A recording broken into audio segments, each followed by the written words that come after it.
స్వచ్ఛమైన నాణ్యమైన గౌదర్పార్ పూజా ఉత్పత్తులు www.gaudarpar.com ద్వారా ఆన్లైన్ లో ఆర్డర్ చేయండి. మీ ఇంటిని దేవాలయంగా మార్చుకోండి. శనీశ్వరుడికి ఇష్టం లేదు ఈయన సంగతి చూడాలి. ఇంకా కష్టపెట్టాలి. ఆ అమ్మాయి వెళ్ళిపోయింది. ఇప్పుడు ఇతను పిల్లలతోటి ఉంటాడు. ఆ పిల్లల నుంచి సెపరేట్ చేయాలి. సరే ఏం చేశాడు, ఇద్దరు పిల్లల్ని ఎత్తుకుని పిల్లలిద్దరూ అమ్మ కోసం ఏడుస్తున్నారు. మరి చిన్న పిల్లలు కదా. సరే ఇంకేం చేస్తాడు, తల్లి కోసం బెంగపెట్టుకుని ఏడుస్తున్నారు. అక్కడే ఉంటే ఇంకా తల్లి గుర్తొచ్చి బాధపడతారు. అందుకని ఏమనుకున్నాడు, వేరే చోటకు వెళ్దామని ఒక నది దాటి ఇంకో వైపుకి వెళ్దాం అనుకున్నాడు. మంచి బ్రహ్మాండమైన వర్షం, ఆ వాన కొంచెం తగ్గింది, వర్షం ఈ ఏరు పొంగుతోంది. ఏం చేశాడు, ఓ పిల్లాన్ని ఎత్తుకుని అటు దాటించాలి. ఇద్దరు పిల్లల్ని ఎత్తుకుని దాటించలేదు, ఒకేసారి ఎట్లా వెళ్తాడు. అందుకని ఏం చేశాడు, ఓ చెట్టుకేసి ఒక పిల్లాన్ని కట్టేశాడు. కట్టేసి నాయన ఇక్కడే కూర్చో, అన్నయ్యని అక్కడ దింపొస్తానని చెప్పి ఈ పిల్లాన్ని ఇక్కడ పెట్టి ఓ పిల్లాన్ని ఎత్తుకుని తీసుకుపోయాడు. తీసుకెళ్లి వాడిని అవతల వైపు కట్టేశాడు చెట్టుకి. వాడిని మరి తీసుకెళ్ళి అక్కడ మరి పిల్లాడైతే అటు ఇటు వెళ్ళిపోతాడు. పిల్లాడు 4 అడుగులేసి అటు ఇటు వెళ్ళిపోతే ప్రమాదం కదా. మళ్ళీ వెనక్కి వచ్చి చిన్న పిల్లాడిని తీసుకెళ్దాం అనుకున్నాడు. వెనక్కి రావడానికి నదిలోకి దిగగానే ఈ శనీశ్వరుడు నదికి ఉధృతి పెంచేశాడు. పిల్లలిద్దరూ ఒకే నదికి చెరో గట్టున చెరో చెట్టుకి కట్టబడి ఉండగా తండ్రి నీళ్లలో కొట్టుకుపోయాడు. అయ్యో, పిల్లలు ఉండిపోయేసరికల్లా సరే ఇంకేం చేస్తారు, ఇక చేయగలిగేది ఏమిటి, కొట్టుకుపోయి ఎక్కడో ఒక చోటకి చేరాడు. తీరా చూస్తే అక్కడ గొర్రెల కాపర్లు కొంతమంది ఉన్నారు. వాళ్ళు ఎవరో కొట్టుకొస్తున్నారు నీళ్లలో. వాళ్ళ గొర్రె అనిపించింది, ఎవరి గొర్రె పడిపోయింది అన్నమాట. తర్వాత తెలిసింది గొర్రె కాదు, వీడెవడో మనిషి. కొంతమంది దిగి తాళ్ళేసి లాగితే ఆ వరవడికి కొట్టుకుపోతున్న ఆయన మోసుకొచ్చి యువతలు పెట్టారు. ఆయన ఏం నీళ్లు తాగేలా ఈదగలడు, ప్రవాహానికి అడ్డం పడలేకపోతున్నాడు, నీళ్ళు లాగేస్తున్నాయి కదా. నాయన ఎవరు నువ్వు, ఏమిటి నాయన అని అడిగారు. అడిగితే ఏం చెప్పాలి. సరే ఏమన్నాడు, నేను పురూరవ చక్రవర్తి పరివారంలో గొర్రెలు కాసేవాడిని, నా పేరు ఆనందకోనుడు. ఈ గొర్రెలు కాస్తూ ఇది ఈ నదీ తీరానికి వస్తే గొర్రెలు ఎటో పోయినాయి, నేను నదిలో పడిపోయాను అన్నాడు. అనేసరికల్లా వాళ్ళు ఏం చేశారు, అయ్యో ఎంత కష్టం వచ్చింది, మనిషి ఎంత బాగున్నాడు, చక్కగా లక్షణంగా ఉన్నాడు, నాయన మాతో పాటు ఉండు, మేమందరం గొర్రెలు కాసేవాళ్ళమే, 4 గొర్రెలు ఇస్తాం, గొర్రెలు మేపుకుందు కానీ రా మాతో పాటు రా అని వాళ్ళు ఏం చేశారు, ఈయనకి కట్టుకోవడానికి పొడి బట్టలు ఇచ్చి 2 కంబళ్ళు ఇచ్చి చలి మరి వారిని నీళ్ళల్లో కొట్టుకొచ్చేవాడి పరిస్థితి ఎట్లా ఉంటుంది, ఓ చిన్న గుడిసె ఒకటి ఏర్పరిచి ఇక్కడ ఉండు నాయన మాతో పాటు అంటే ఆ చచ్చిపోయిన భార్య తప్పిపోయిన పిల్లల గురించి ఏడ్చుకుంటూనే నోరు మూసుకొని వీళ్ళతో పాటు ఉండిపోయాడు. ఈ చెరుకు నదికి అటు ఇటు పిల్లలు ఉన్నారా, ఒక గొల్లెత ఆ వైపుకి వచ్చి ఈ పిల్లాన్ని చూసింది. ఎవరండి? గొల్లెత అంటే ఒక గొల్ల స్త్రీ వచ్చి చూసేసరికల్లా పిల్లాడు ఎంతో బాగున్నాడు, ఎంత పండులా ఉన్నాడు, ఎవరు కట్టేశారంటే మా నాన్న కట్టేశాడు. నాన్నే తెలుసు, అంతకంటే వాడికి ఏం తెలియదు, పేర్లు గీర్లు తెలియవు వాడికి. సరే పిల్లాన్ని ఓడదీసి ఎత్తుకున్నాక ఏమైంది, 2వ గట్టుకి వెళ్దామని ఒక చిన్న డింగీ తెచ్చుకుంది. ఆ డింగీలో ఈ పిల్లాన్ని పెట్టుకుని ఈ నది దాటించబోయింది. నది దాటించేసరికల్లా అక్కడ చెట్టు కట్టేస్తున్నాడు 2వ, మా అన్నయ్య ఉన్నాడు అన్నాడు వీడు. అయ్యో ఇద్దరు పిల్లల్ని చెట్టు కట్టేశారు, ఇదేమిటోనండి ఆ 2వ పిల్లాన్ని కూడా ఓడదీసింది. పోనీలే, ఇద్దరు ఒక దగ్గర ఉన్నారు. అన్నదమ్ములు ఇద్దరిని ఆవిడ కాస్త చంక పెట్టుకుని వెతికింది, ఎవరు కనపడలేదు. పోగొట్టుకుని నాన్న ఎవరంటే నాన్న ఎత్తుగా ఉంటాడు, పొడుగ్గా ఉంటాడు, అదే తప్పిస్తే ఇక వాళ్ళకి ఏమీ తెలియదు. చిన్న పిల్లలు 3-4 లోపల 3-4 ఏళ్ల పిల్లలు. సరే ఏం చేసింది, ఈ పిల్లలు ఇద్దరు ఒకేసారి దొరికారు. అదృష్టంలాగా నాకు పిల్లలు లేరు, వీళ్ళని నేనే పెంచుకుంటానని పిల్లల్ని తీసుకుపోయింది. అయితే గొల్లావిడ కదా, వీటి దగ్గర ఆవులు గేదెలు ఉన్నాయి, ఆవులే ఎక్కువగా ఉన్నాయి. ఈ ఆవులు కాయడానికి ఒక పొల్ల ఇస్తే పిల్లలు పొల్లలు తీసుకోకుండా మూలంగా కత్తి ఏదైనా ఉంటే కత్తి పుచ్చుకుని తోరేవాళ్ళు. ఆవిడ అనుకుని వీళ్ళు ఎవరో పెద్ద రాజుగారి పిల్లలు ఉంటారు, వీళ్ళకి మామూలు లక్షణాలు లేవు, ధోరణి ఏదైనా చూపిస్తే నేర్చేసుకుంటారు, కత్తి కనపడిన పాములుగా పిల్లల్లాగా ఎక్కడ పడితే అక్కడ పట్టుకోవటంలా తెలివి తక్కువగా లేరు వాడు. కత్తి ఎక్కడ పట్టుకోవాలో వాడికి ఉగ్గుపాలతోటి పెట్టేసినట్టుంది వాడి చరిత్ర. దాంతో ఇవిడ ఏం చేసింది, సరే పిల్లలకి ఏమైనా విద్యలు నేర్పిస్తే బాగుంటుందని వాళ్ళ దగ్గర ఈ కర్ర సాము కత్తి సాము చేసే వాళ్ళు ఎవరో స్నేహితులు ఉంటే వాళ్ళ దగ్గర పెట్టింది, మా పిల్లలు కూడా నేర్పించండి. ఆ పిల్లలిద్దరు ఈ గొల్లావిడ దగ్గరే పెరగటం మొదలుపెట్టారు. ఈ ఆనందకోణుడు ఇక్కడ ఈ గొర్రెలు వాళ్ళ దగ్గర ఉన్నాడు కదా. సరే ఏమైంది, ఈ గొర్రెలు తోలుకెళ్తుంటాడు. ఆ గొర్రెలు అటు ఇటు తిరుగుతాయి, మళ్ళీ సాయంకాలం తీసుకొస్తాడు. ఆ ఉన్న వాళ్ళు ఏదో ఒక ముద్ద అడకేసి పెడతారు, వాళ్ళతో పాటు కలో గంజా ఒక ముద్ద తింటూ బతికే ఉన్నాడు ఆయన. ఎప్పటికో ఇక్కడి నుంచి వస్తుంది. శనేశ్వరుడు ఎంతకైనా తగును, చూడు ఎన్ని చేశాడు. మహారాజుని తీసుకొచ్చి ముందు కూలింగ్ చేశాడు, తర్వాత గొర్రెలు కాపరం చేశాడు. ఇంకా ఏం చేయబోతావో నాయన నువ్వు నాతోటి అనుకుంటున్నాడు అనమాట.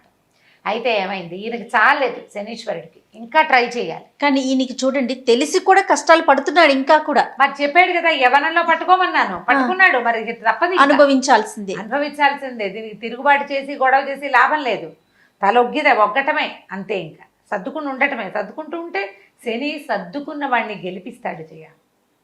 శనిగ్రహపు లక్షణం అది. నువ్వు లాక్కున్న కొందికి తెగుతుంది తప్పిస్తే ప్రయోజనం లేదు. సర్దుకుని ఎలా ఉండాలో అలా ఉండాల్సిందే.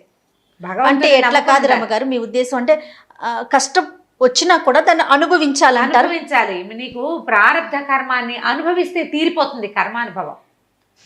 అనుభవించనని దుఃఖపడ్డం వల్ల దుఃఖం ప్లస్ అవుతుంది, కష్టానికి తోడు దుఃఖం ప్లస్ అవుతుంది. దుఃఖపడి నువ్వు పెనుగులాడి అక్కడి పరిగెత్తి ఇక్కడి పరిగెత్తి అదే అవన్నీ చేశారు అయినా నాకు ఇది కాలేదంటావు. నువ్వు చేసేవి చేస్తూనే ఉంటావు క్రియలు.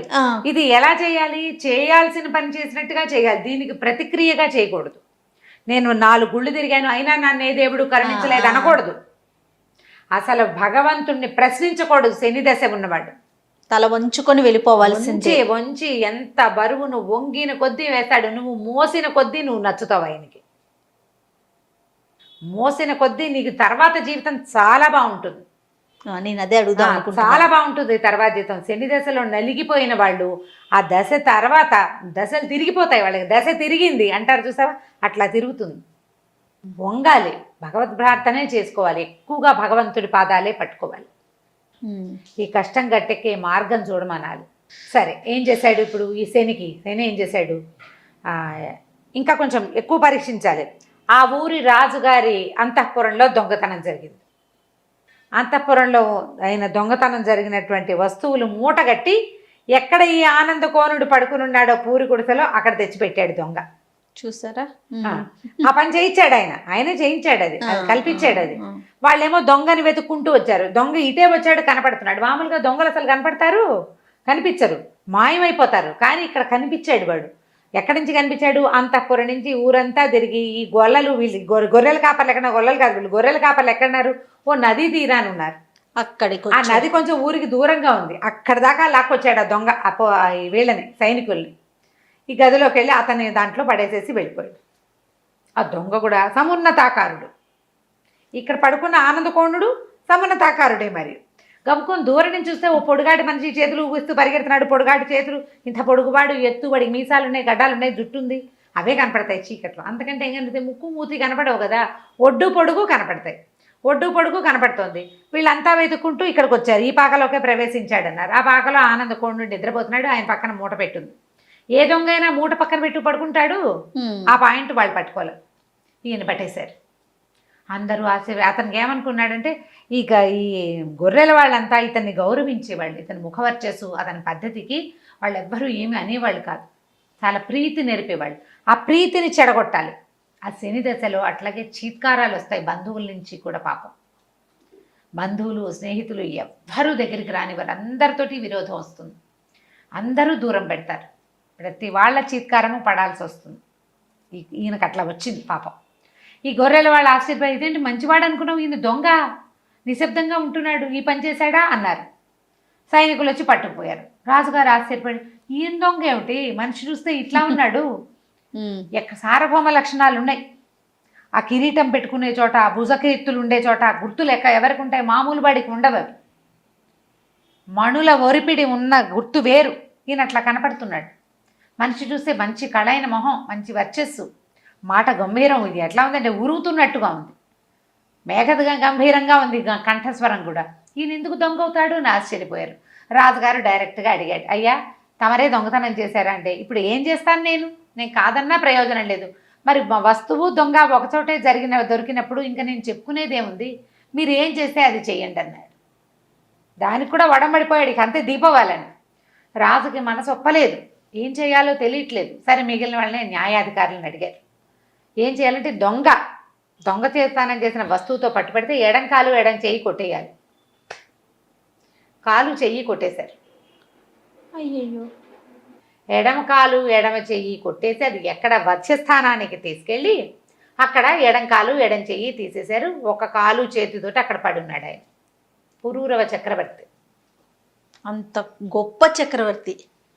ఇక పడిపోయాడు. చెయ్యి కాలు కదలవు, ఆహారం ఎట్లా వస్తుంది, ఏ పని చేయకుండా ఈయనకి ఎక్కడి నుంచి వస్తుంది, ఈ ఊరు తంది కాదు, ఇక్కడ ఎవరుంటారు. ఇక భగవత్ ప్రార్థన చేసుకోవటం మొదలుపెట్టాడు ఆయన.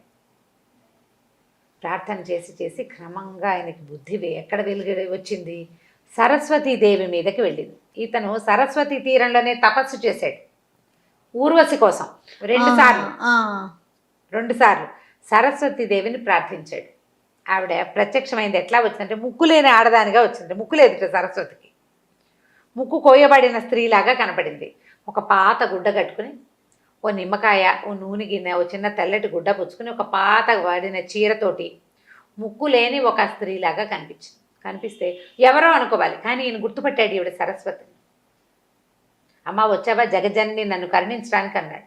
అనేసరికల్లా ఆవిడ నువ్వు నన్ను గుర్తుపట్టావు చూసావా నాయన, ఎంత వాడికైనా తప్పదు, నాకైనా నా కర్మానుభవం వల్ల నేను చేయకూడని కొన్ని పనులు చేయటం వల్ల ప్రతివాడికి నన్ను దానం ఇస్తారు. ఏం చేస్తారు, ఒక కవి రాసేస్తాడు కవిత్వం, రాసేసి ఎవడికో ఈ కృతికర్త ఈ కృతిని ఈ కావ్యకని నేను ఎవడికో దానం చేస్తాను. ఆ దౌర్భాగ్యుడి హస్తస్పర్శ వల్ల నా ముక్కు ఊడిపోయిందిరా నాయన, ఈ ముక్కిడిగా నీకు కనపడ్డా, నువ్వు గుర్తుపట్టావు, నీ తాలూకు భాగ్యవశమే ఇది, సహించుకుని ఉంటున్నావు, సహించుకుని ఉండాలి. అమ్మ ఈ పరిస్థితి మారుతున్నాడు, తప్పకుండా మారుతుంది, మారక తప్పదు. ఈ కొద్ది నాళ్ళు ఇలాగే ఓపికగా ఉండు. ఓపికగా ఉంటే నీ కాళ్ళు చేతులు నీకు వస్తాయి, నీ భార్య సజీవురాలుగానే ఉంది, నీ కుమారుడు నీ దగ్గర చేరుతాడు. ఇదే కాదు, నీ రాజ్యం కూడా నీకు వస్తుంది. నీకు కావాల్సిందల్లా ఓపిక, సహనం.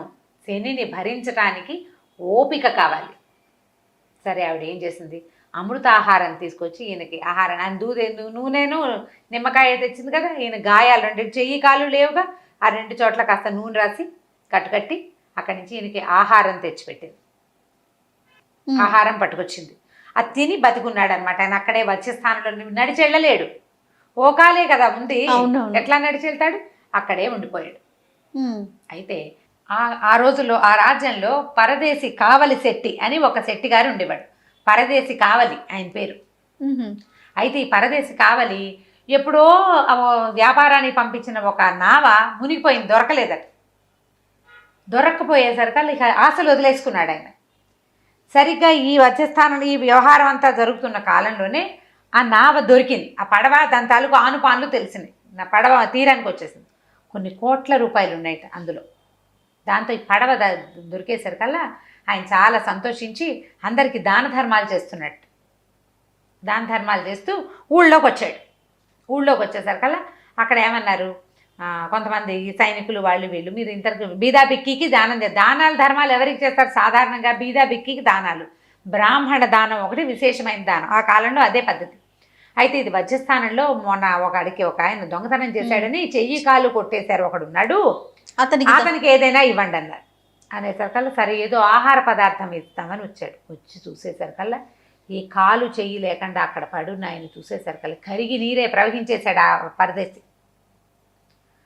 ఏమిటి ఈ మొహం చూస్తే ఆయనకి తెలిసిందనమాట, వీడు మనిషి కాదు, మామూలు వాడు కాదు, సామాన్య మానవుడు, దొంగ 100% కాదు, ఏదో ప్రత్యేకత ఉంది ఈయనలో. ఈయనలో ఉన్న ఆ ప్రత్యేకత ఏమిటో బుద్ధికి ఎక్కడో తగులుతోంది, నోటికి అందటల్లా అది మనసుకు తెలుస్తోంది. ఈయన మామూలు వాడు కాదు, ఈయన గ్రేట్ పర్సనాలిటీ అనేది అర్థమవుతుంది. ఏమిటో తెలీదు, కానీ ఒక ఆకర్షితుడైపోయాడు. ఆకర్షితుడైపోయి దగ్గరకు వచ్చాడు. అయ్యా ఏమిటండి మీ పరిస్థితి ఏంటంటే, కర్మానుభవం అయినా ఇట్లా అయింది, అదే మాట్లాడుకున్నారు. ఇంతలో సరస్వతీదేవి వచ్చింది ఆహారం పట్టుకుని. ఓహో, ఆవిడ రోజు వచ్చి ఆవిడ 3 పూట్ల ఇతన్ని పోషించింది సరస్వతీదేవి. ప్రతిరోజు ఇలా ముక్కిడిగానే వచ్చేది, ఆ ముక్కు లేని స్త్రీగానే వచ్చేది ఆవిడ. 3 రోజులు 3 పూటల అమృతాహారం తెచ్చిచ్చింది అతనికి. మరి ఆయన చేసుకున్న తపస్సు, సరస్వతి తీరంలో చేసిన తపస్సు ఇట్లా ఫలించింది చూడండి. అదే మరి అతని ఫలితం ఏదో ఒకటి లభించాలి కదా. అందుకని ఎప్పుడు చేసిన పూజ అయినా మనకు అవసరమైన కాలంలో ఏదో రకంగా ఫలిస్తుంది. అదేగా ఎప్పుడు చెప్పుకుంటాం మనం. ఇక ఈ పరదేశి కావాలి ఈవిని గుర్తుపెట్టాడు. ఈవిడ మనిషి కాదనిపిస్తోంది అతనికి. మామూలుగా మనకి దేవతలకి చుట్టూతా ఆరా ఉంటుంది, ఒక కాంతి వలయం ఉంటుంది. ఈ మురికిగా ముక్కు లేకుండా వికృత రూపంలో కనపడుతున్న స్త్రీ చుట్టూతా ఉన్న ఒక కాంతి వలయం అతని బుద్ధికి తగిలింది. మరి రాజును ఎట్లా గుర్తుపట్టాడు? వజ్రస్థానాన్ని తీసుకెళ్ళి ఎవరో కొంతమంది చెయ్యి కాలు కొట్టేశారు. కొట్టేసిన వాడికి వీడు పెద్ద గొప్పవాడేమో అని అనిపించలే, వాళ్ళకి తెలియలా. ఇతను తెలిసింది, ఒక్కొక్కటి తెలుసుకోగలుగుతాడు. ఇతను ఆశ్చర్యపోయి, అయ్యా ఈవిడ ఎవరు, అమ్మవారి స్వరూపంలాగా కనపడుతోంది నాకు, ఏదో కాంతి ఉంది ఈమెలో, ఒక ప్రత్యేకమైన దైవికమైన అంశని గుర్తుపట్టాడు అతను. పదే పదే అడిగాడు. అడిగేసరికల్లా ఆవిడ తన స్వరూపంతో కనపడింది. నిజ స్వరూపం. పరమానంద భరితుడైపోయాడు. పరమానంద భరితుడైపోయి, అమ్మ ఈయన కోసం తెచ్చిన ఆహారం నాకు కూడా పెట్టవా అని అడిగాడు. ఆయనకు అన్నం పెట్టి ఈయన కూడా ఒక ముద్ద పెట్టింది. ఆ సరస్వతీదేవి పెట్టిన ఆ ముద్ద తిని ఆ పరదేశి కావాలి రోజు వచ్చి వజ్రస్థానంలోనే కూర్చునేవాడు ఈయన కోసం. ఆయనతో కబుర్లు చెప్పడానికి, ఆయన దేఖభాల్ చేయడానికి అనమాట, బాగా చూసుకోవడం కోసం ప్రతిరోజు వచ్చేసేవాడు. కొంతకాలం తర్వాత ఈయనకి బాగా గాయాలన్నీ మానిపోయిన తర్వాత ఏమన్నాడు, మా ఇంటికి వెళ్ళిపోదాం అని చెప్పి బంగారు పల్లకి తెప్పించి ఈయన అందులో కూర్చోబెట్టుకుని ఈ పురూరవణ్ణి తీసుకుపోయాడు ఇంటికి. ఓహో. తీసుకెళ్ళిపోయి తన ఇంట్లోనే ఉంచుకోవటం మొదలుపెట్టాడు. సరే, ఈయనకి ఒక చెయ్యి లేదు, ఒక చెయ్యి ఇక్కడ దాకా లేదు కదా, మొండి చెయ్యి ముందు భాగం లేదు, పట్టుకునేది అవకాశం లేదు, కానీ కొద్దిగా ఉంది. ఈయన ఏం చేసేవాడు, ఇక్కడ కూర్చుని రోజు ఏముంది, ఇప్పుడు వీళ్ళ ఇంట్లో ఉంటున్నాడు, పరదేశ్ కావాలి, చాలా పెద్ద బిల్డింగ్, పెద్ద తోట, హాయిగా సంగీత సాధనాలు అన్నీ ఉండేవి, పుస్తకాలు అవి చదివి వినిపించడానికి మనుషులు. ఆయన బాగా కోటీశ్వరుడు కదా, ఈయన సంగీతం పాడతాడు బ్రహ్మాండంగా. సరే, వీణలు అవి ఇవి సాధనాలు ఉన్నాయి. ఉంటే ఈయన ఏం చేసేవాడు, వీణ వాయించుకుంటూ ఉండేవాడు. ఒక చెయ్యి ఖాళీగా ఉంది, ఎడం చెయ్యి కదా నరికేశారు, కుడి చెయ్యి బాగానే ఉంది కదా, ఈ కుడి చేత్తో వీణ పెట్టేవాడు, ఈ మొండి చేత్తోటి ఆ తీగలు సవరించుకునేవాడు. అయితే ఈ రాజుగారికి ఒక కూతురుంది పుష్పాంజలి అని. ఓహో. ఆ పిల్ల మహా గొప్పగా సంగీతం పాడుతుంది, మామూలు వీణ కాదు, బ్రహ్మాండంగా వాయిస్తుంది, చాలా బాగా పాడుతుంది. ఆ అమ్మాయికి ఏమిటంటే తనని సంగీతంలో జయించేవాడిని పెళ్లి చేసుకోవాలని కోరిక. అయితే ఒకరోజు వ్యాహ్యాళికని ఒక ఉద్యానవనంలోకి వచ్చి వీణ తెప్పించుకుని అక్కడ పాట పాడుతుంటే అదే సమయానికి ఈ పరదేశి కావలి గారి తోటలోంచి వినపడుతున్న సంగీతం విన్నది. అదేం సంగీతం, అదేం వీణ, అదేం కంఠం, ఆయన పాట కూడా పాడుకునేవాడు. మరి తోచాలుగా ఆ పాట మీద మనసు పారేసుకుంది. ఎవరు ఏమిటి కనుక్కోమంది. పరదేశి కావలి గారి తోటలోంచి వినపడుతోంది, ఎవరో కనుక్కురమ్మని పంపించింది చెలికత్తల్ని. వాళ్ళు పోయి కనుక్కుంటే అక్కడ ఏముంది, ఒక ఆయన చెయ్యి కాలు లేవు, ఆయన ఉన్నాడు, ఆయన బ్రహ్మాండంగా పాట పాడతాడు. ఈ అమ్మాయి ఆయన పాట బాగుంది, అసలు ఆ గొంతుకి వివసురాలైపోయి అతన్నే పెళ్లి చేసుకోవాలని పుట్టింది ఈ అమ్మాయికి. ఓహో. ఎవరు నన్ను గెలుస్తారో వాళ్ళని పెళ్లి చేసుకుందామని కదా ప్రతిజ్ఞ. ఈయన పాటే నన్ను గెలిచిన పాట, నన్ను కైవసం చేసుకున్న పాట అయింది, కాబట్టి నేను ఆయన్నే పెళ్లి చేసుకోవాలి. ఎలా పెళ్లి చేసుకుంటారు, ఆయన దొంగ, రాజశిక్ష పడినవాడు, రాజదండన తీసుకున్నవాడు, ఓ కాలు చెయ్యి లేదు. రాజకుమార్తెను పెళ్లి చేసుకుంటే రాజు అవ్వాలి, అంతేగా. ఈ ఎవరో ఎక్కడి నుంచో కొట్టుకొచ్చిన వాడు. ఈ లోపల ఏమైంది, ఈ అమ్మాయి వివాహం కోసం ఆలోచిస్తోందని తెలిసేసరికి నాన్న ఏం చేశాడు, వాళ్ళకి వీళ్ళకి కబురు చేసి స్వయంవరం ప్రకటించాడు. ఈ అమ్మాయి నిర్ఘాంతపోయింది. అయ్యో, నేను ఆ తోటలో ఉన్న కాలు చేయలేని ఆయనకి మనసు ఇచ్చాను, ఇప్పుడు ఎట్లా పెళ్లి చేసుకుంటాను. ఇక భగవత్ ప్రార్థన చేయటం మొదలుపెట్టింది. అయితే ఈ చెలికత్తలు చెప్పారు, అమ్మ నీకు ఏది రాసుందో అది జరుగుతుంది కదా, ఒకవేళ నీకు ఇట్లా అవిటివాడితోటే పెళ్ళుంటే ఆయనే వస్తాడు, అవిటివాడితో పెళ్ళి అని నీ మొహాన్ని ఉండాలి. ఎందుకంటే భగవంతుడు విధి రాసిన రాతని ఎవ్వరూ తప్పించలేరు.